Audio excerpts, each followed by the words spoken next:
Tally Prime की इस video series के आज के अध्याय में हम आपको बताएंगे कि टेली प्राइम में पेमेंट वाउचर क्या है और उसमें ट्रांजैक्शन कैसे रिकॉर्ड करते हैं। इससे पहले वाली वीडियो में हमने आपको रिसीट वाउचर में ट्रांजैक्शंस रिकॉर्ड करना बताया था। आगे बढ़ने से पहले हम आपको एक बार पेमेंट वाउचर के बारे में बता देते हैं। जब व्यवसाय में नकदी या बैंक के माध्यम से कोई भी पेमेंट किया जाता है तो इस तरह की ट्रांजैक्शन की एंट्री पेमेंट वाउचर में रिकॉर्ड की जाती है। एक खास बात का ध्यान रखें, यदि आपने कैश परचेस से संबंधित कोई पेमेंट की है तो वो इस वाउचर में नहीं आएगी, और ऐसा इसलिए है क्योंकि टैली ने परचेस के लिए अलग से वाउचर बना रखा है। अब हम पेमेंट वाउचर में एंट्री करने का नियम देख लेते हैं। पेमेंट वाउचर में जब भी आप एंट्री करेंगे तो ध्यान रखें, क्रेडिट साइड में हमेशा सिर्फ कैश और बैंक के लेजर ही आएंगे, और डेबिट साइड में जो दूसरा लेजर है जिसे हमने पेमेंट किया है, जैसे कि एक्सपेंसेस, पार्टी या ड्राइंग, इनका कोई लेजर हो सकता है। हमारा पहला ट्रांजैक्शन है 2 जून को राम शर्मा को नकद 2000 रुपए उधार दिए। हमारा पहला सवाल होगा, इस ट्रांजैक्शन में प्रभावित होने वाले 2 खाते कौन से हैं? तो ट्रांजैक्शन को ध्यान से देखें, यहाँ नकदी गई है तो ये हुआ एक खाता। अब दूसरा खाता देखते हैं, नकदी किसको दी है? तो नकदी राम शर्मा को दी है, यानी इस ट्रांजैक्शन से प्रभावित होने वाले 2 खाते हैं, नकदी और राम शर्मा। अब दूसरा सवाल है, कौन सा खाता डेबिट होगा और कौन सा क्रेडिट? जैसा कि हमने अभी पेमेंट वाउचर में एंट्री करने के नियम में बताया था कि पेमेंट वाउचर में क्रेडिट साइड में हमेशा कैश और बैंक के लेजर ही आते हैं, और डेबिट साइड में जिससे पेमेंट किया है उसका लेजर आता है। तो इस नियम के अनुसार कैश का लेजर क्रेडिट होगा और जो दूसरा लेजर है राम शर्मा का, वो डेबिट होगा। ध्यान रखें, रिसीट वाउचर के डेबिट साइड पर कैश और बैंक आता है, लेकिन पेमेंट वाउचर के क्रेडिट साइड पर कैश और बैंक आता है। चलिए अब टैली में इस ट्रांजैक्शन को रिकॉर्ड कर लेते हैं। यहाँ हमने टैली में अपनी कंपनी ओपन कर ली है। यदि आपको किसी निश्चित तारीख में बहुत से ट्रांजैक्शंस रिकॉर्ड करना हो तो आप गेटवे ऑफ टैली से करंट डेट बदल सकते हैं। डेट के लिए F2 की प्रेस करें और आप जो तारीख चाहते हैं वो टाइप करें। जैसे हम 2 जून चाहते हैं तो यहाँ हमने टाइप किया 2/6 और एंटर प्रेस किया। देखिए करंट डेट 2 जून आ गई है। आइए अब ट्रांजैक्शन रिकॉर्ड कर लेते हैं। यहाँ हमें ट्रांजैक्शंस के अंतर्गत वाउचर्स में जाना होगा और उसके लिए कीबोर्ड पर V की प्रेस करेंगे। संभवतः आपके सामने पेमेंट वाउचर ही खुला होगा, पर यदि कोई दूसरा वाउचर खुला हो तो देखें राइट पैन में सभी वाउचर्स और उनके नाम के पहले उनके शॉर्टकट्स दिखाई पड़ रहे हैं। पेमेंट वाउचर के लिए F5 की प्रेस करें। ऐसा करते ही payment voucher creation screen open हो जाएगी।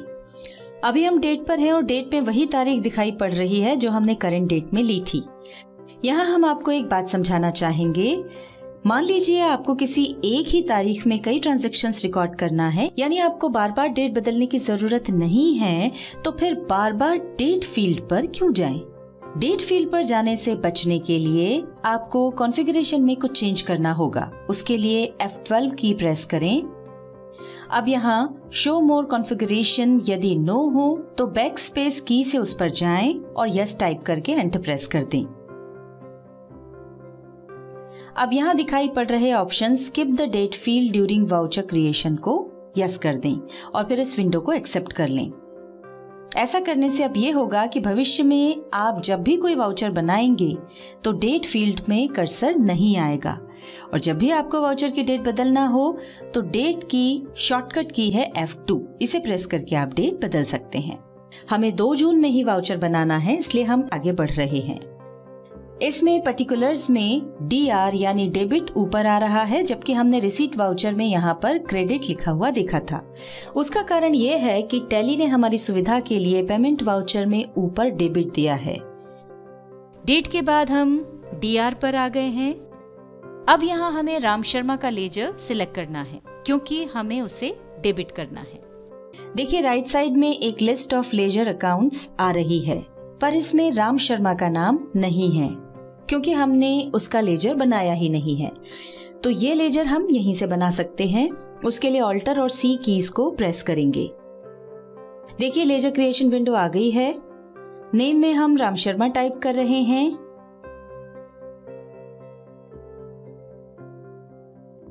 और चूंकि हमने ये रुपए उधार दिए हैं तो हम अंडर में loans and advances group select कर रहे हैं।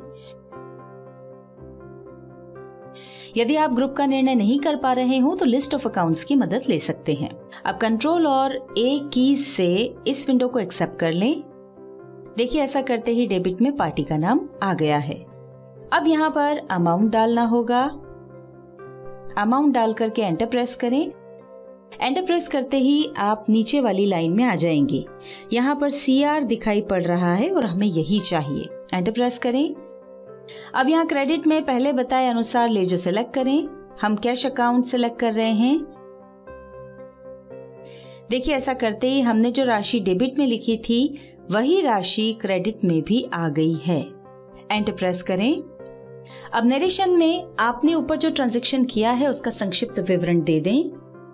हमने यहाँ टाइप किया being ₹2000 loan given to Ram Sharma. अब एंटर प्रेस करते हुए इस वाउचर को एक्सेप्ट कर लें और अब स्केप की से वापस गेटवे ऑफ टैली पर चलते हैं। अब दूसरा ट्रांजैक्शन है 31 जुलाई को हमने स्टेट बैंक ऑफ इंडिया का 3000 रुपए का चेक देकर साइकिल खरीदी। सबसे पहले प्रभावित होने वाले 2 खाते कौन से हैं ये देख लेते हैं। यहाँ साइकिल खरीदी गई है तो ये हुआ एक खाता। अब दूसरा खाता देखते हैं। साइकिल खरीदने के लिए पेमेंट किस तरह से किया गया है, तो वो बैंक का चेक दिया है, यानी पेमेंट बैंक द्वारा किया गया। इस तरह हमने देखा कि ट्रांजैक्शन से प्रभावित होने वाले 2 खाते हैं साइकिल अकाउंट और बैंक अकाउंट।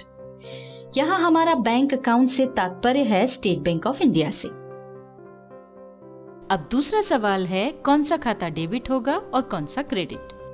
अब चूंकि पेमेंट वाउचर में एंट्री करने का नियम है कि इसमें क्रेडिट में हमेशा कैश और बैंक के लेजर ही आते हैं, इसलिए इस ट्रांजैक्शन में स्टेट बैंक ऑफ इंडिया का लेजर क्रेडिट होगा और जो दूसरा लेजर है साइकिल अकाउंट का वो डेबिट होगा। चलिए अब टैली में इस ट्रांजैक्शन को रिकॉर्ड कर लेते हैं। अकाउंटिंग वाउचर्स के लिए V प्रेस करें। यहाँ पेमेंट वाउचर की विंडो ही आ रही है क्योंकि अभी हमने इसके पहले पेमेंट वाउचर का ही उपयोग किया था। यदि नहीं आ रही हो तो उसके लिए F5 की प्रेस करें। देखिए हमारा कर्सर डेट वाले फील्ड में नहीं रुका क्योंकि इसके पहले वाले ट्रांजैक्शन के समय हमने कॉन्फ़िगरेशन में जाकर उसे चेंज कर दिया था। यहाँ हमें वाउचर की डेट बदलना है तो उसके लिए F2 की को प्रेस करना होगा। अब यहाँ पर डेट डाल दें। एंटर प्रेस करें। DR में जिसको या जिस बिहाफ पर पेमेंट किया गया है उस लेजर का नाम सिलेक्ट करें। जैसे यहाँ हम साइकिल अकाउंट सिलेक्ट करना चाहते हैं पर ये लेजर हमने बनाया नहीं है। नया लेजर बनाने के लिए कंट्रोल और C कीज को एक साथ प्रेस करें। लेजर क्रिएशन विंडो आ जाएगी। अब यहाँ पर लेजर का नाम टाइप करें। एंटर प्रेस करें। यहाँ अंडर में फिक्स्ड एसेट्स ग्रुप सिलेक्ट करें और फिर इस विंडो को एक्सेप्ट कर लें।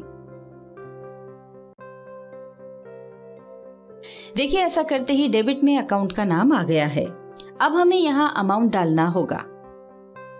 एंटर प्रेस करें। एंटर प्रेस करते ही नीचे वाली लाइन में यहाँ अपने आप CR लिखा हुआ दिख रहा है। एंटर प्रेस करें। अब यहाँ क्रेडिट में पहले बताए अनुसार लेजर सिलेक्ट करें। हम state bank of India select कर रहे हैं।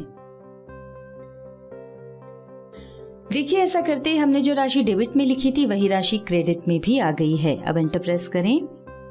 ऐसा करते ही बैंक एलोकेशन विंडो आएगी जिसमें राइट साइड में एक लिस्ट दिखाई पड़ेगी और यदि लिस्ट ना दिखाई दे तो स्पेस बार प्रेस करें।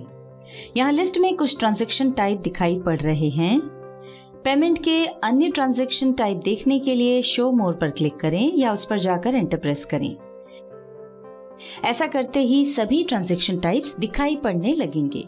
इनमें से आपने जिस भी तरह से पेमेंट किया है वो सिलेक्ट करें। हम चेक सिलेक्ट कर रहे हैं। अब एंटर प्रेस करते हुए इंस्ट्रूमेंट नंबर पर आएं। यहाँ आपने जो चेक दिया है उसका नंबर टाइप कर दें और फिर एंटर प्रेस करें। इंस्ट्रूमेंट डेट में जिस तारीख का चेक दिया है वो तारीख टाइप करें। यहाँ बाय डिफॉल्ट वाउचर की तारीख ही आ रही है और यही हमें चाहिए। यहाँ पर एक महत्वपूर्ण बात का ध्यान रखें, हमने ट्रांजैक्शन टाइप में चेक सिलेक्ट किया था, इसलिए उससे संबंधित जानकारी मांगी जा रही है। आप जो भी ट्रांजैक्शन टाइप करेंगे यहाँ आपको उससे संबंधित जानकारी देना होगी। तारीख टाइप करने के बाद अब एंटर प्रेस करके आगे बढ़ें। यहाँ पर नरेशन टाइप कर दें। Being ₹3,000 paid towards purchase of cycle, YDA State Bank of India, cheque number 12455 और अब इस वाउचर को एक्सेप्ट कर लें। इस वीडियो में आपने पेमेंट वाउचर के बारे में जाना और इसके बाद वाली वीडियो में हम आपको बताएंगे कि कॉन्ट्रा वाउचर क्या है और उसमें ट्रांजैक्शन कैसे रिकॉर्ड करते हैं।